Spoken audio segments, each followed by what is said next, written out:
बिहार की सियासत में जहां एक बार फिर से लालू और नीतीश आमने सामने आ गए हैं, तो दूसरी तरफ मायावती दोनों ही दलों की टेंशन बढ़ाने के लिए एक बड़ा ऐलान पहले ही कर चुके हैं कि उनकी पार्टी बसपा इस बार लोकसभा चुनाव में 40 की 40 सीटों पर बिहार के अपने प्रत्याशी उतारने जा रही है।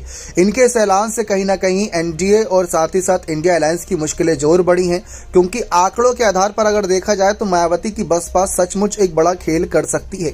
जी हां, आप सभी को बताएं कि बिहार में 2020 में हुए विधानसभा चुनाव में बीएसपी ने 243 सीटों में से 78 सीटों पर अपने उम्मीदवारों को मैदान में उतारा। हालांकि उसे सिर्फ एक सीट पर ही जीत हासिल हुई।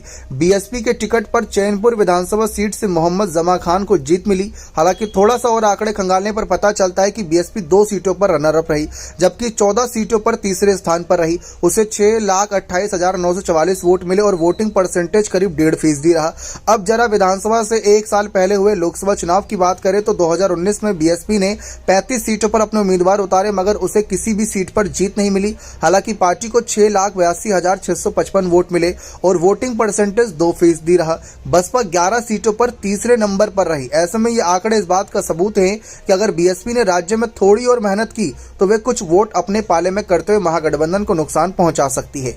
बीएसपी को भले ही लोग उत्तर प्रदेश की पार्टी के तौर पर देखते हो, मगर यह पार्टी राजस्थान, मध्य प्रदेश जैसे राज्यों में अच्छा प्रदर्शन कर चुकी है। और जिस तरीके से अभी हाल ही में राजस्थान में चुनाव हुए थे, वहां पर पार्टी ने 2 सीटें भी जीती और बाकी राज्यों में भी इनका अच्छा खासा, थोड़ा बहुत अच्छा खासा कह सकते हैं, वोट बैंक रहा। आंकड़ों के इस बात को साबित करते हैं कि बीएसपी कहीं ना कहीं महागठबंधन को, एनडीए और इंडिया अलायंस के दल को काफी नुकसान पहुंचा सकती है। बिहार की निचली जातियों में बीएसपी की पकड़ अगर मजबूत होती है तो उनके वोट सीधे तौर पर महागठबंधन के खाते से खिसक कर बीएसपी के पास पहुंच जाएंगे। अगर ऐसा होता है तो बीजेपी के लिए बिहार में जीत की हासिल करना बेहद कहीं ना कहीं आसान हो जाएगा। यही वजह है कि नीतीश और लालू को मिलकर कहीं ना कहीं इसी कार्ड ढूंढना चाहिए था, लेकिन अब दोनों ही दल एक दूसरे के खिलाफ हैं।